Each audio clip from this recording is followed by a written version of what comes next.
All right, we are here on Scratching the Surface and Horror Happens Radio, and it's funny. I look back on SoundCloud here to all the interviews I've done, all the conversations I've had, and the number hits about 2,000 if I really button down and look at how many people I've talked to. And the reason why I bring this up is because one of the things as folks who have listened to Horror Happens Radio, the Horror Happens Radio show, Scratching the Surface, all the different incarnations, whether on radio or podcast, is that for me, I've always tried to be proactive when it comes to conversations, trying to ride that line of fandom as well as journalist and insider because of all the things I've been so blessed to be a part of.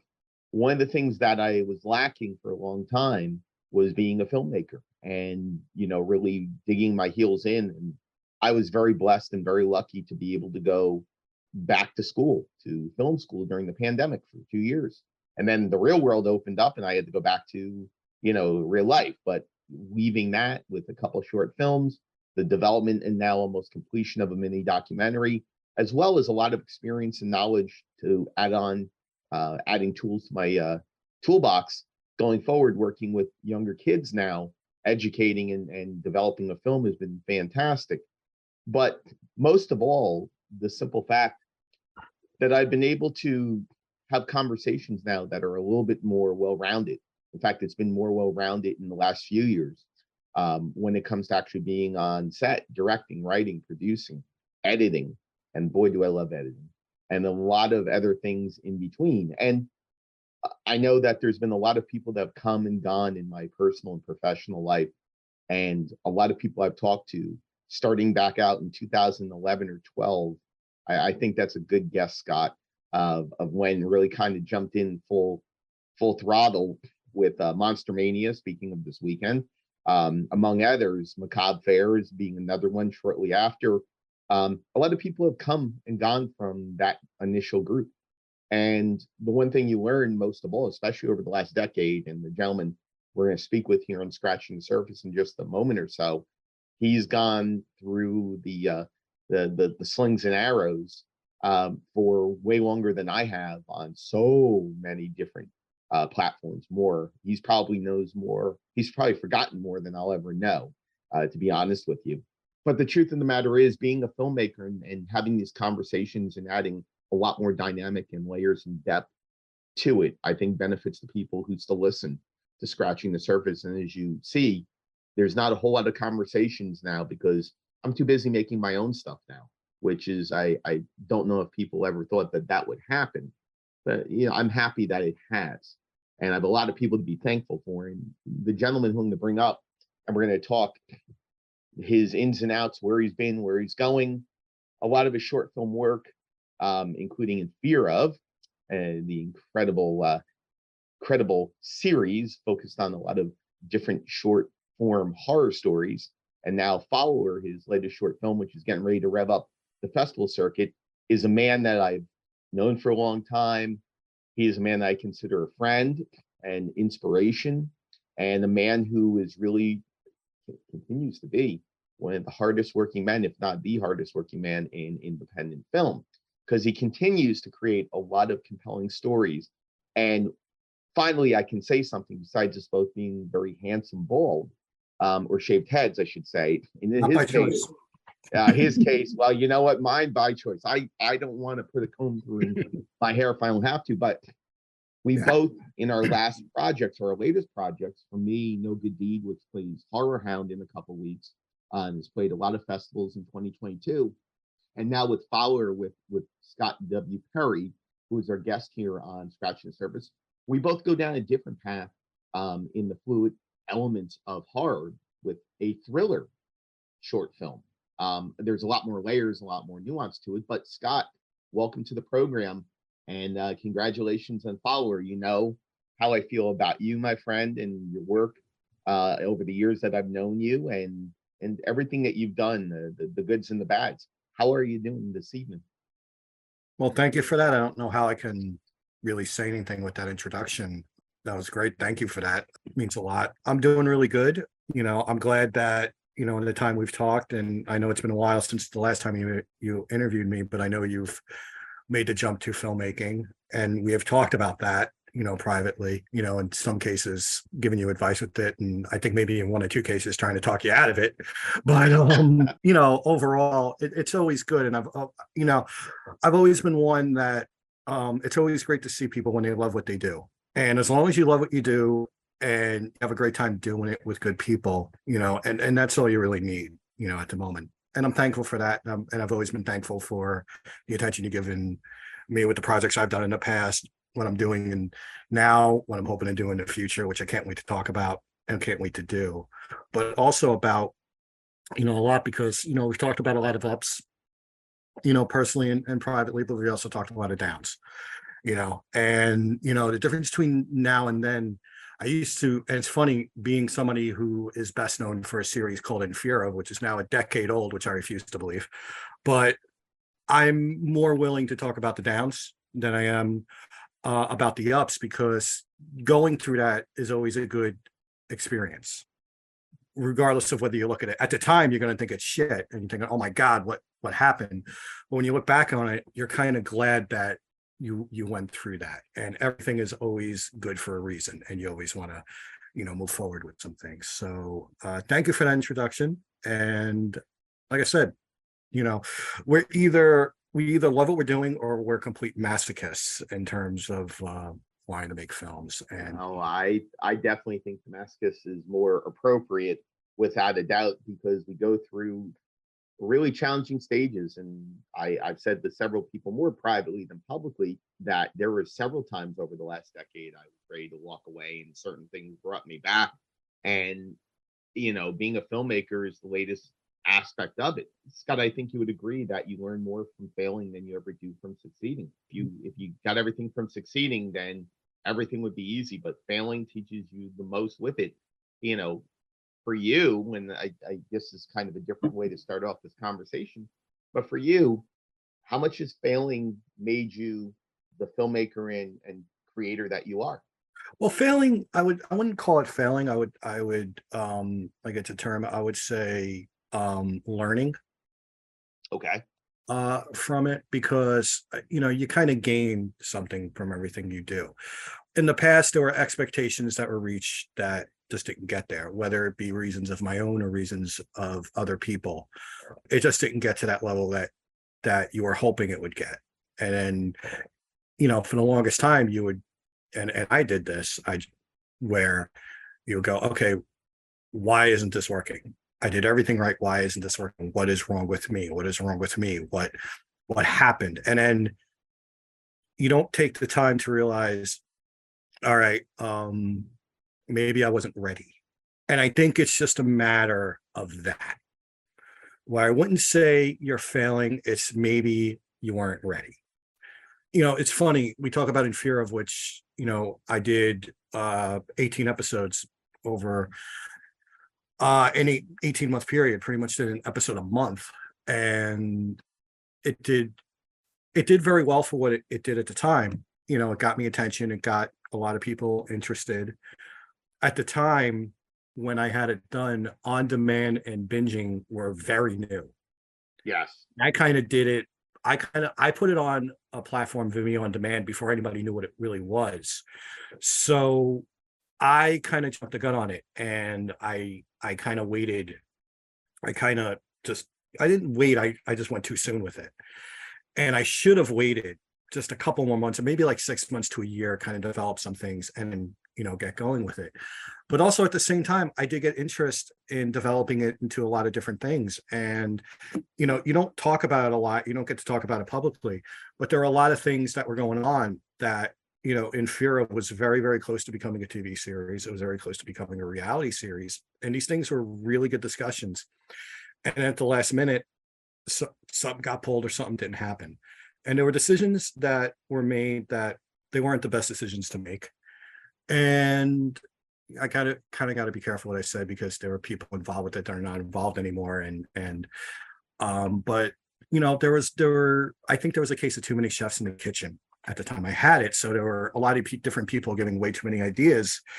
And in a way, was I ready to do a series like that at the time? Yes. Was I ready to take it to that next step when I needed to, in order to get it? No, because I don't think I had the right people with me to get it to that next step. As good as the intentions were, it just wasn't there. It's interesting that you bring that up because I remember the conversation, not just with you, but with other people in those circles that were talking about in fear of. And I'm going to stick with failings, not in the most negative of connotations, but failings in probably the most positive way you could have because of the lessons learned. I mean, I could go through at least half a dozen failings off the top of my head in my first two projects, as well as this project that have made me a better filmmaker. Lessons that I have passed on, things that I have done that have really propelled me forward and have really inspired other work. I see things like Follower and I see the evolution of where you've come from, as a storyteller, as a filmmaker. And again, we were talking off mic before we jumped on, but the simplicity of what Follower is, it's two people in a room, for the most part, two people in a room who are sitting there in interrogation format, really basic shots, really, I want to say simple lighting, but really effective lighting. But there's a lot of emotion and performance that's driving this piece. Where did Follower come from? Because you were saying that, this had inspiration and roots in the past. I mean, if you want, I don't know how deep down that rabbit hole you want to go, but where did it come from at the base core of it?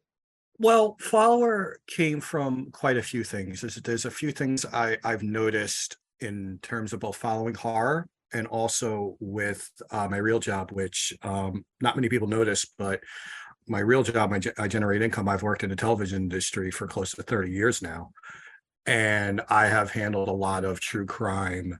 I started for a few years, I handled a lot of true crime investigative reports series for a couple of years. I worked for A&E. I worked for News 12 handling real news stories. And then now I work for CBS working on the syndication department, but I also handle some news programs there. I would see a lot of news reports before they became reported in a way.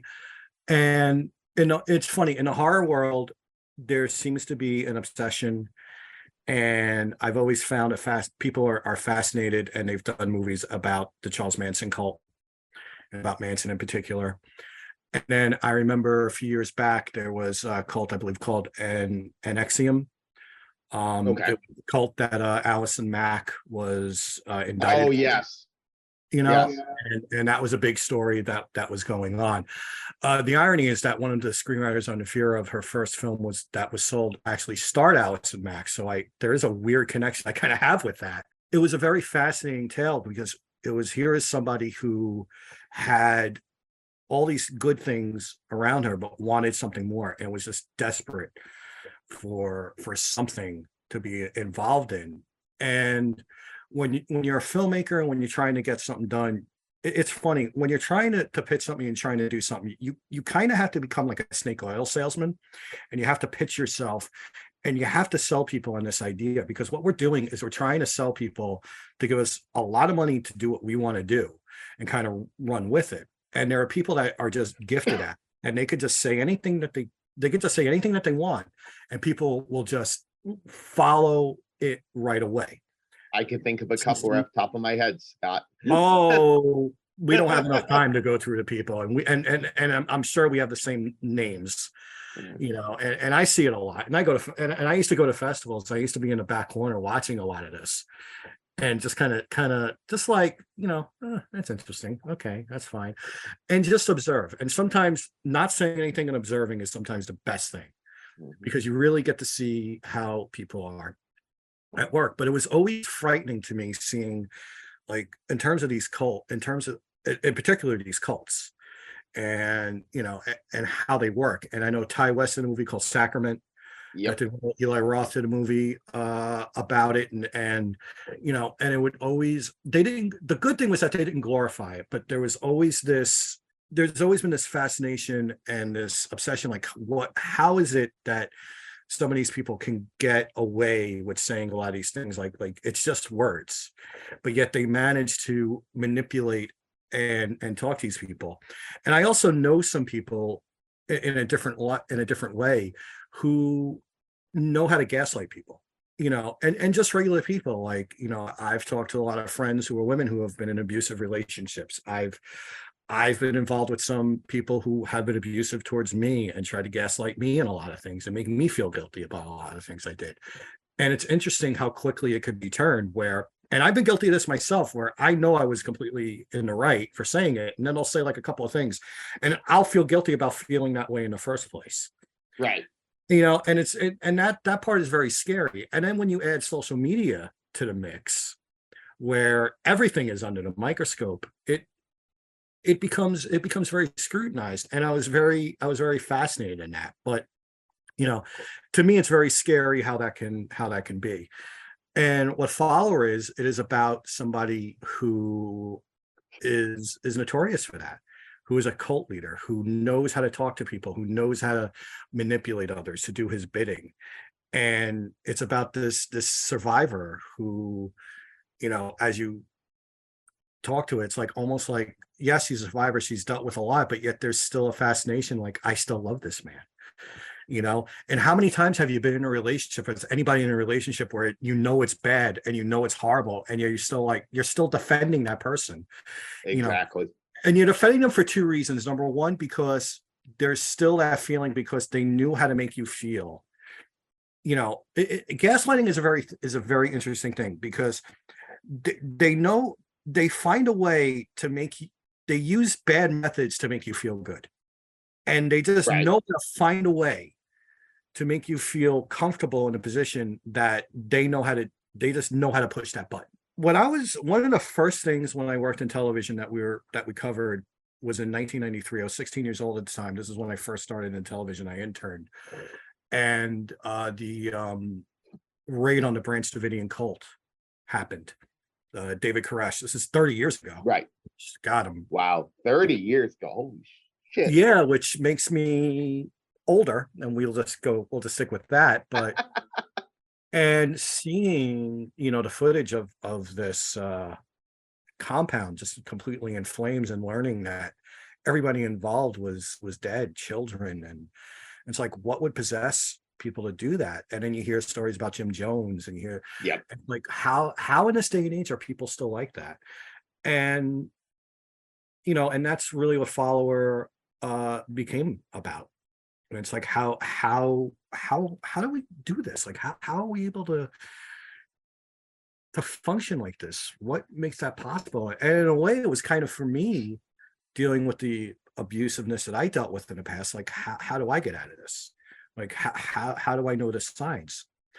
And that's really where Follower, it's a long story, but that's really how Follower came about. And it was something I had in the back corner for a while. It was an idea for many years, and it wasn't until about a year and a half ago where I started to really say, okay, this might be a good idea to do for a short film. Well, you have two characters in Sarah and Detective Crawford, Patrick Devaney, and you have Heather Drew, and Heather Drew's been your partner for quite a while. You've worked with Patrick for a long time as well. These Actually, this is the first time this is the first time I worked with. Yeah, it's the first time I worked with Patrick. My God, my apologies, but it feels like you guys have run in these circles forever. We always did, but we never got a chance to work with each other. It was always like, and this is the irony of it. It's always like he would do something right when I was doing something. So it'd be like, all right, I'm filming this week. And he's like, oh, I got my own film I'm doing. It would be something like that. Like, we would get together, and it was always great talking to him, but we always said, every time we saw each other, we would we have to do something. We have to do something together, And Heather always told me, she's like, I have to do a film with Patrick. We're such, because they act a lot, and they do some things together. In terms of acting, I think, they do some reads together, or, they help out each other, and they've always said, we want to do something for the two of us. So that was also another instance where it was like, okay, what do I have that can be with the two of them? And I had this idea, and I was like, all right, well, this is where planets kind of align. And all right, let's see if we can do this, And I had sent Patrick a couple of scripts, and I remember he would tell me, He's like, this is good, but I don't know if I want to do this one, or this is good. And I appreciate that honesty more than anything.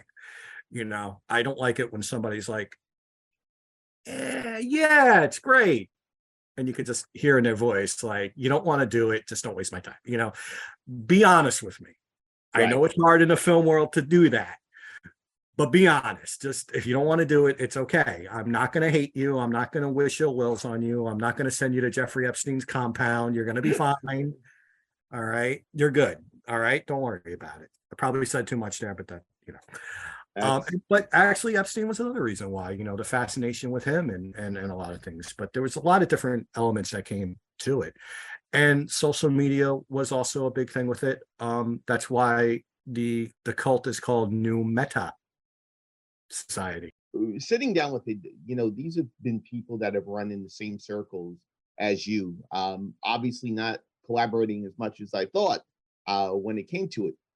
But can you talk about the chemistry between them and you as the writer and director, seeing what Heather and Patrick were able to do with these characters on set and really build that communication and bond between the three of you, why creating Follower? Well, we had the film set up about 6 months before we actually shot, and that was done purposely. We rehearsed. They actually rehearsed on their own time, which I found out after the fact on a few cases, which I was very thankful for. But the moment I sent both of them the script, and I sent it to them at the same time, and I said, "This is what I'm thinking of doing. It's simple, it's effective, but what do you think?" And they both got it immediately, and they both saw the challenge in it. Because the one thing I wanted to prove was, all right, let's see if we can hook an audience with just dialogue. Let's see if we can do that. And you can't do that without having two capable actors. Right. That. Now, Heather, I've worked with plenty of times, and I know with Heather, I can do that. I had seen Patrick's work long enough that I know I can get it. And they had the respect factor within each other. So I used that trust more with them than with me. And I also wanted, and also for me, this was one where as a writer, the dialogue had to be sharp and the dialogue had to be crisp because every word had to have a meaning. And that was very important. And that's why we took, and I've been part of this before, and I've said this, I used to like have an idea for a film on a Monday. And it's like, all right, great, let's shoot it on a Friday. And it's like, and it's like, okay, well, what, that time's come and gone. And I remember somebody said, well, okay, we're going to do that for like an Inferior episode. I said, I'm not doing that anymore. Right. And I said, because that time's kind of gone. I don't want to do that. I don't feel any growth doing that in a way, in a weird way. And that was a decade ago. I didn't even realize at the time that was why I said it.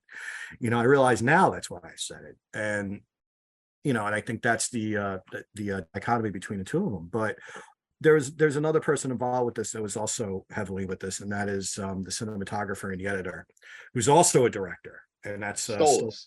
Stolas Hadjiharolumbis, who is a fantastic editor, fantastic filmmaker, and also the fact that he was also a director helped big time because, from that standpoint, he knew what I wanted out of the actors. He didn't he knew, okay, we're going to light it this way. It's going to be simple. It's going to be this. Right. And we knew we were going to do that. But he also knew it's not just, okay, I'm going to set the camera up and it's going to be here. We knew, okay, now because of the intensity of where the performance is going to be, the angle must be here. The shot must be this, the lighting must be this, and he knew that from a performance standpoint, not just from a cinematography, oh, I got to smoke the room more, it'll look pretty. And I'm like, it's an interrogation room. It doesn't Exactly. have like rainbows and all that, you're not gonna win, the award, and Michael Bay's not gonna look at you. So, and that's why it was very important to do that. Looking at this, and Scott, you had brought up the fact, and I'm here with Scott W. Perry talking Follower here on Scratching the Surface and Horror Happens Radio. God, I haven't repeated that in like forever now. Okay. But you were talking about the fact of Stolas and really kind of being a Swiss Army knife on set, directing, with the experience of directing, cinematography, editing. He's the editor on it, he's a producer on it, Yeah. among others. He had an understanding and almost like a communication with you. But looking at something like that where you have very minimal lighting, and that's what the word I was looking for before, but effective lighting as well as one location because it's all within the interrogation room. How much of a challenge is that to be able to cultivate a story within that one room? Really kind of a blank canvas when it comes to it. I mean, it is, the best response I remember getting was from a friend, like, oh, I have I'm doing a film, getting ready to get it done. It's like, well, it's about, I said, well, it takes place in an interrogation room.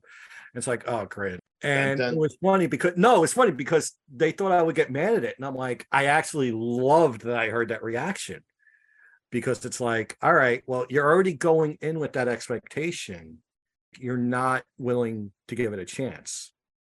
And I told that person this. I said, you're automatically thinking that and you're not willing to give it a chance. And I said, and that's part of the problem, I think, with a lot of people's mentalities with film is like you see one thing or you hear about one quick thing with it and you're like, okay, no, I'm not gonna give it a chance. That's it. That's it. And it's like, well, you need to let ideas breathe and you need to let things flourish. For me personally, it was a challenge to do, as I said before, because the dialogue needed to be perfect Right. when you're doing something with a setting like that. I've always felt, when you say jack of all trades, I've always, here I am, writer, producer, director, editor, sometimes actor, and it's like jack of all trades. My preference and the one part that I enjoy more is writing. And I've always felt that writing has shown in the projects I've done in the past within Fear of the Once When I Was Dead. We've talked about that. You've always Right. appreciated the way I'm able to tell a story, and that's good. What I really wanted to show a follower was, okay, I know how to tell a story, but I really wanted to show how to convincingly convey a simple story as a director. And that's really that was really the challenge that I saw within me with that was, all right, what can I get out of the story with these two actors? What can we do with it? And I think with the preparation that we had, the team that we had, and with everything that we put in together, even with the obstacles, we took all of us, Patrick, Heather, Stolas, and myself, we took all of the things we had done in the past from an independent level and said, okay, there were things, what didn't we do right? Okay, we're not going to do that. What did we Right. do? Okay, let's do that. And Stolas and I actually did do that when we were talking about it. We were like, okay, what aren't we going to do? Like what did we do or what have we seen other people do that we're not going to do? And one of the things that from a DP standpoint, I didn't want to do was to take forever lighting. And I'm like, all right, we're in an interrogation room. We have lighting. We'll set it up. We know how to do it. Okay, it's got to be that. And one of the reasons why it was chosen as that was because of that reason. And this was Stolas' first film strictly as a DP, even though he has DP'd some of his own short films before. But this was one where he didn't direct and DP at the same time. So he was more focused on that. And he was nervous. And I was nervous also from a directing standpoint, because it was like I really wanted to make sure everybody was good. We had a great location, which we shot in Melville at the Donna Drake studio, which was funny because when I talked about the location, she's like, I was like, all right, well, what do you shoot here? Like, we do a lot of informational programs, a lot of exercise videos. And I'm like, so everything here is like a PG film or a PG rating and everything. It's like, oh yeah. I said, well, okay, that's going to change now. But they were actually in the process of moving and they had a room that was perfect with the window and with everything. We originally, when we shot, all right, got there at 9:00. All right, we're shooting till 5 and then we pack up. Okay. Right. Got a couple of things we prepared. And then we were told, no, you have to be out of here by 5. Oh. And I was like, okay. And if this was 10 years ago, I would have been like, we're screwed. What are we going to do? What's going on? And I went aside. I told everybody, I said, all right, look, there's been a change of plans. We had 8 hours. Now we have 5. And I told Stolas, what do you want to do? I said, all right, well, we had planned this on doing with one camera setup. We're going to have to do the 2. All right. So we went through our list. I say, what can we do with this camera? What can we do with that camera? And we already had it prepared. So we're like, all right, we'll do this. We'll do this. We'll have this set up. We'll have that set up and we'll do it. And in a way, it worked out better because we were able to get more of a theater performance out from Heather and Patrick, which is what I wanted. Right. So in a way, it was one of those things where it was like, anybody would think, oh my God, we're screwed because we have less time. In this case, I thought it was more beneficial because it's like now I can get the performances that I want out of them. And it worked tremendously.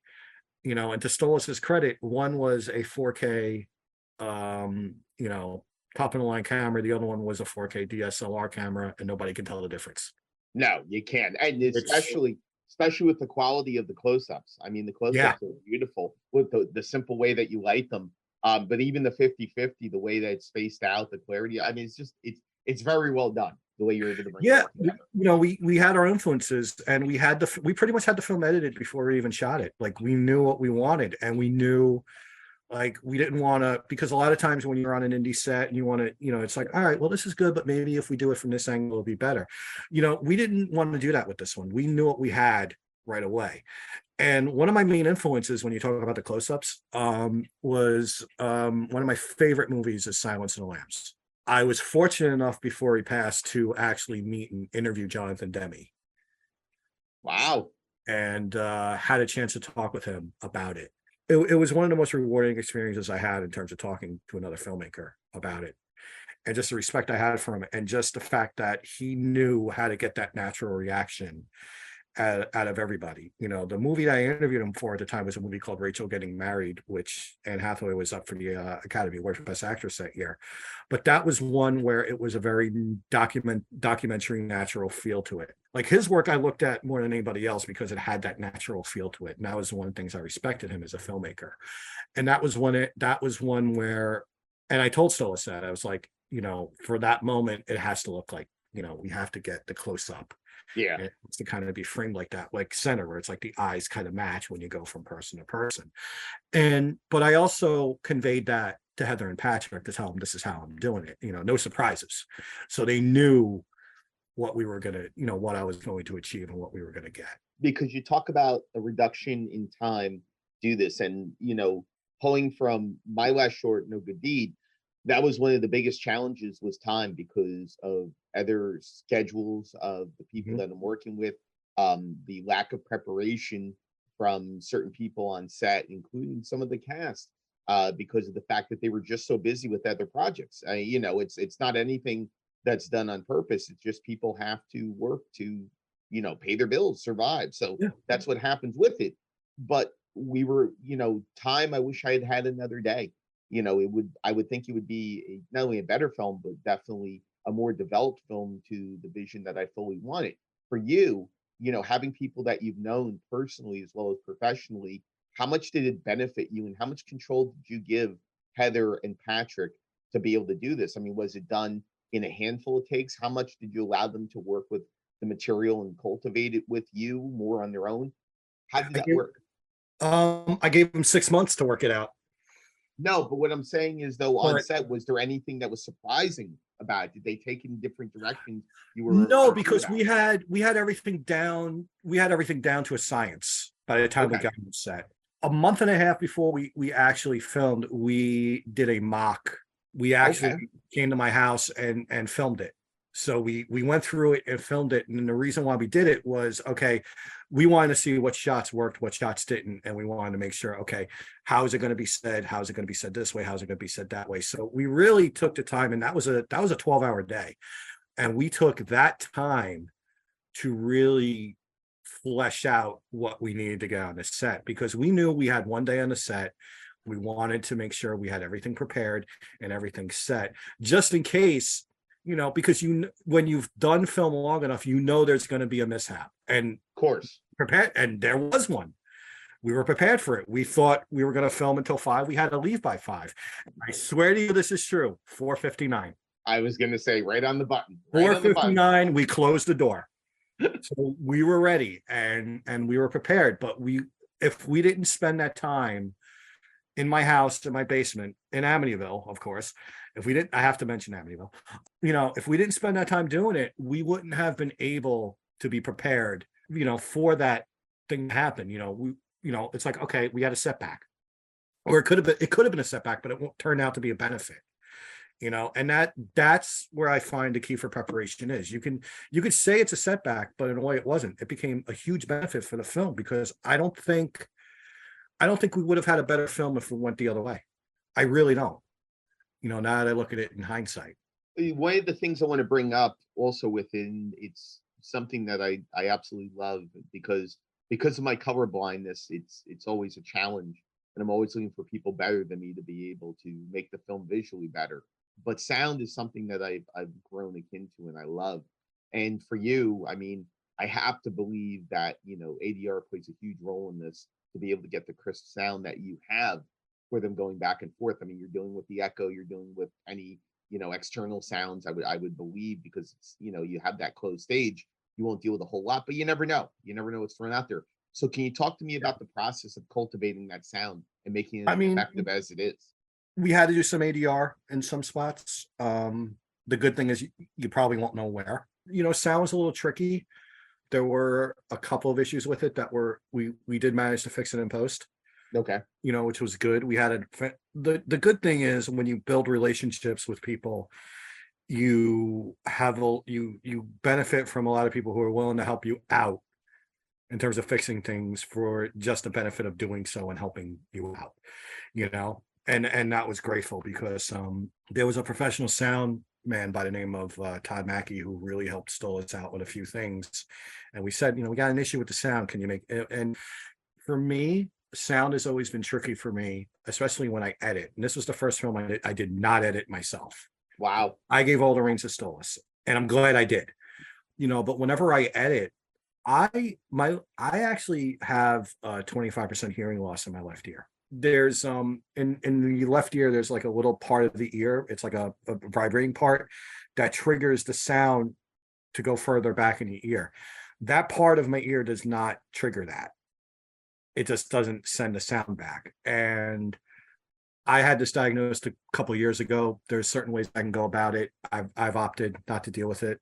I mean, I've opted to just let it go because hearing aid would be too much. Surgery would be, it would be fixed. It would be same day, but it would, wouldn't be too costly. And the bottom line is it's not going to go any less than that. So, so I just decided, okay. But when you're editing and when you're trying to hear stuff on like headphones, it becomes hard because I'll hear something and I'm thinking it's fine. Right. And somebody will be like, no, it's not good. And it's hard for me to gauge that. So that has always been a bit of a challenge for me. So, in this case, I trusted Stolas and Stolas did a feature comedy called The Last Straw, and Todd had done the sound and the music for it.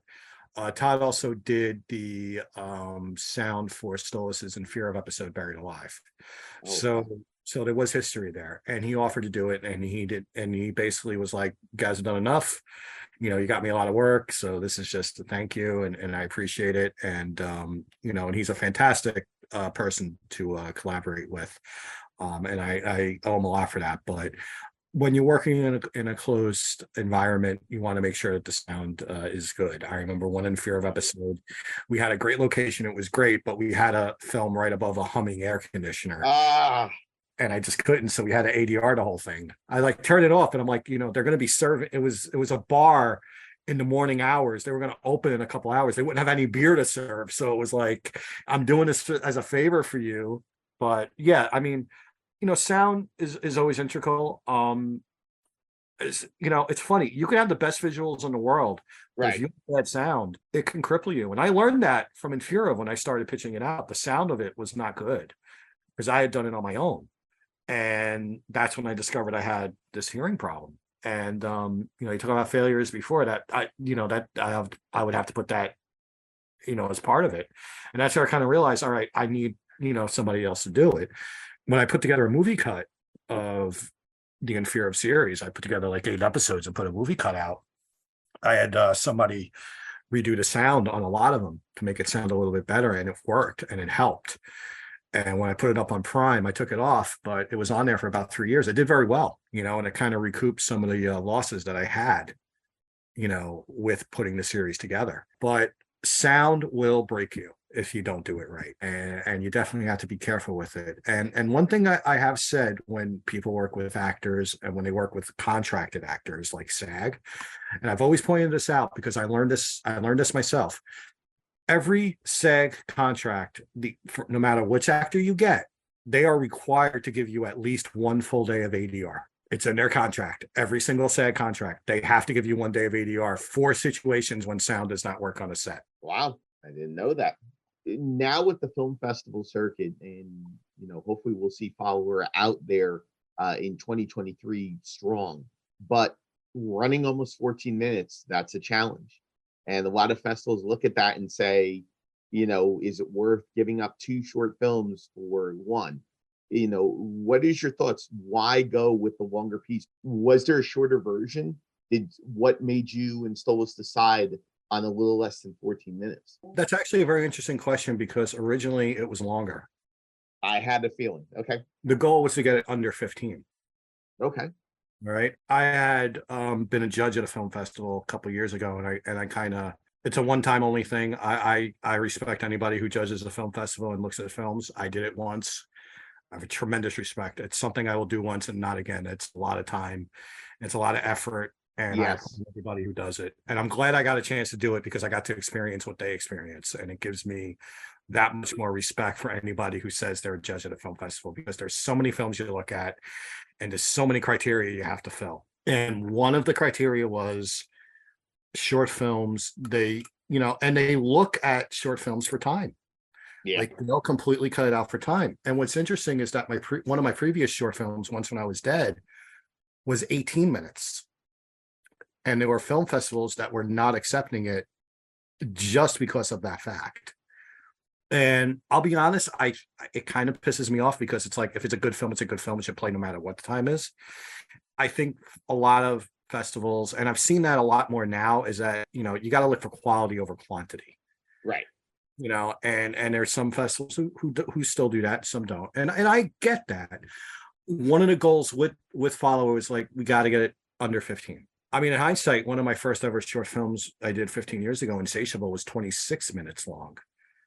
Wow. And originally it was 45. I could have put it as a feature if I wanted to. And I got it cut down to 26. My last film before Follower, Upon Arrival, was only 8 minutes. And that got into more festivals probably because of its length, which is fine, but I think you're taking away the merit of what a good film is. But I knew with Follower it had to be a certain length because you do have to adhere to rules, and I do know that it's funny because for some festivals 10 minutes is the limit, but I know for a lot it's 15. Right. I wanted to make sure it fit in with that 15-minute window. And the one thing we did when we cut is we took a look at where are we repeating ourselves, and that was very important. And in the first cut, we're like, we kind of say this here and then we say it again here. It's like, all right, well, which part is more beneficial to cut out? And, believe it or not, the editing process was not that hard, because we had edited the film already before we even shot it. And I think it helped. But originally, I think the first cut of the film was 17 minutes. Was that the challenge with doing the line of questioning for Agent Crawford?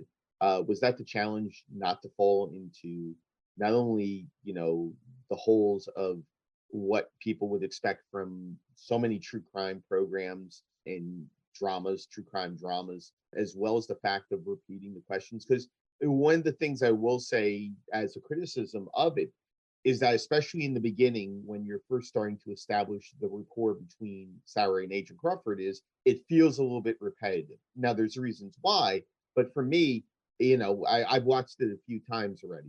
What's the challenges of cultivating the dialogue and cultivating it, Scott, to be able to build that tension? Because it amps up towards the twist, and it definitely gives meat for them to chew on for the scene. Okay, well, yes, it is repetitive, and there's a reason for it. I don't know if you have any family who are law enforcement, but I do, and that is a technique that they do, is that they'll repeat a question many times to make sure they get the right answer. Okay. They will force it on you. They're like, take a look. Who is this man? Can you identify him? They will take their time. They will make sure that they will do that. They will repeat themselves. They will repeat themselves in the same way. Sometimes they'll do it in a different way. I understand your criticism for it, but that is actually how it does work. That's fine. Amping up the dialogue with the tension. Seeing that, where does that fall? Does that fall more in the writing? Is that more in the performances? In the direction? That the editing, as we see, It's a combination of everything. Okay. It was definitely one in the writing where it was like, okay, all right, at what point do we get it? And it's, it's interesting from a writing standpoint. Regardless of the length of a film, everything is still a 3-act structure.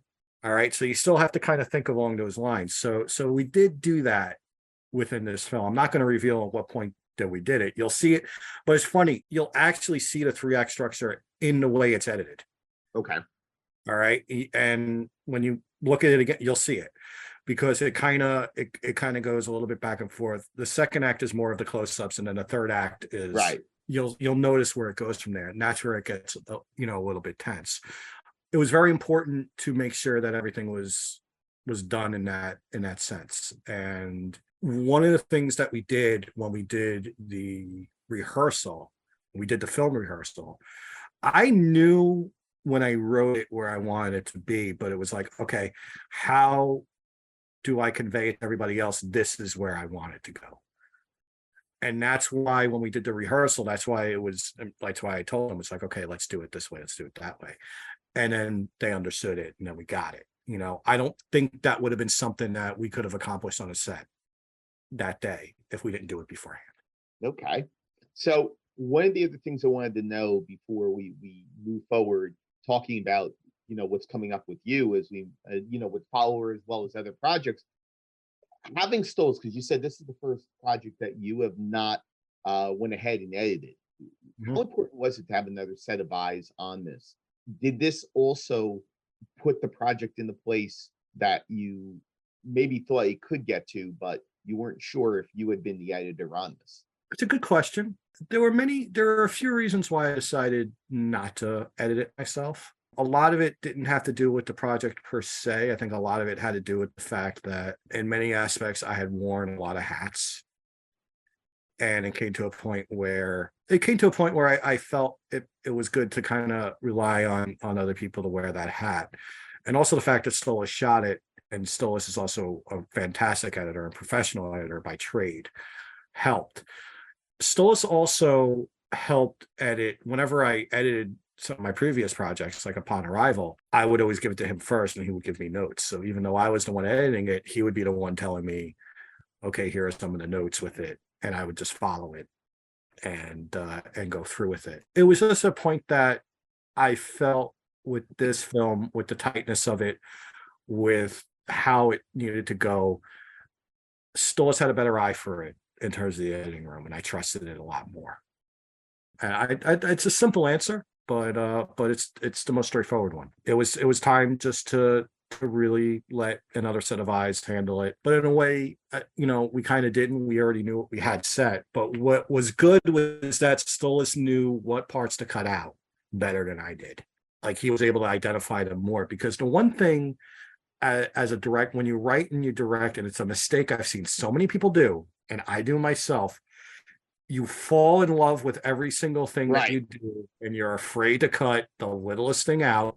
Right. And this was a mistake I made in the past, and it was a mistake I actually learned and I stopped doing within Fear of. Like, within Fear of, I edited the majority of the episodes, but I also relied on a lot of other people to get their input on it, like Stolas. Stolas edited his own episode, a couple of other people edited their own, but I also helped edit some of the other episodes that other directors did. But at the end of the day, that was different because I was the overall series producer, so I had to oversee everything and approve everything to begin with. This is a different story, but I've seen it so many times. I know one episode there was another director did it, and he wanted to include every single shot that he did on everything, and I'm like, you gotta cut this, you gotta cut that. It's like, you go from this to that. It's like, you don't need to use every single shot.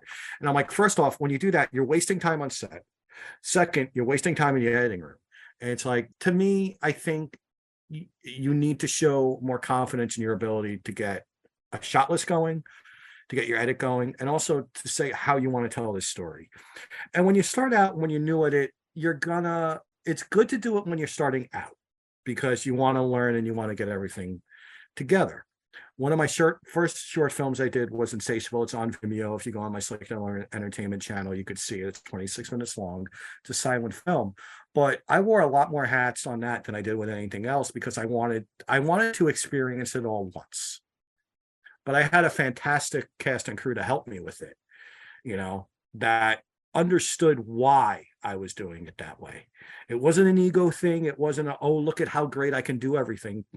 You know, it was, I want to experience everything on this. And it was that was a very difficult project to do. And it succeeded in that point because it was like, I shot it, I edited it, I lit it, I did everything. I'm like, all right, well, I'm not going to shoot it again. I'm not going to do this again. I said, but I learned from it. And what I learned from it most was it made me respect and appreciate what people who do the majority of that for a living. That's why I did it, you know. And I think for anybody starting out, I think that's something that they should do. And it's okay to be willing to let some things go and let somebody else do it. I think lack of ego as you move forward is key. And I can agree more with you being still, even at my age, my advanced age, being someone who's only spent a few years making films. But it's one of the lessons that I couldn't agree more with you, because you're so busy trying to get all things done. You're trying to sample everything to know what what you excel at, so you can go forward and have people around you that are better than you, to be able to harness that. Real quick, because we have about 5 minutes left here, here on Scratching the Surface, playing Scott Okay. W. Perry. One quick other question for you is, we know that a lot of your work has been done in the past, has been, that kind of venting and breathing room for you to get out how things are in your life, and art is great for that as a platform to do that. For this film Follower, is this a film that you could have done years ago as effective as we see it now? No, I didn't have the maturity to do it. It's as simple as that. When I last talked to you about 8 years ago, I had just finished a film called Once When I Was Dead. Right. And I looked at that film. And it was funny. I just AD'd a feature for a friend of mine, Dave Canfield, called Awaken the Reaper a few months ago. And I AD'd on that film. One of the mistakes I did Once When I Was Dead is I didn't have an AD on that film. And I wound up having to be AD, director, producer, wearing so many different things. So many things got screwed up. I took the brunt of it. I took the responsibility of it. And one of the people I invited on the set of Awaken the Reaper, who was also on the set of Once When I Was Dead, one of my very closest friends, Michael Gingold. I remember Michael turning me aside, and he's like, Scott, you are doing such an excellent job as an AD on here. He's like, and he's like, everybody sees it. That's all they're telling me. He's like, they're doing a great job. And I said, I'm doing this mainly because I remember what it was like not to have an AD. And I said, and I don't want Dave to experience that. And I said, I didn't have one for Once When I Was Dead. And then Michael turned, he said, you know something? He's like, if you didn't have that bad experience with Once, you wouldn't be doing such a good job here now. And I never looked at it that way, and that experience, that was in October. I worked on set for 3 days, for a few days, and we're still working on it now. We're still doing a few days on it. But in those 3 days, I was working with the film Star, which was a great pleasure for me, as I got to work exclusively with Lance Henriksen. Wow. For a few days, and got along with him and had a great rapport with him. And it was just one of those things where it was, and I went on that set going, all right, am I ready to do this? I'm ready to do this. And I came out of that saying, I am so ready to do anything right now. And I had just finished Follower like the week before I went on the set. And I could have easily just went, all right, here's Follower, let's get it to festivals immediately. And I went, no, we want to take our time. We want to get things going. And I appreciate that. But no, I would not have made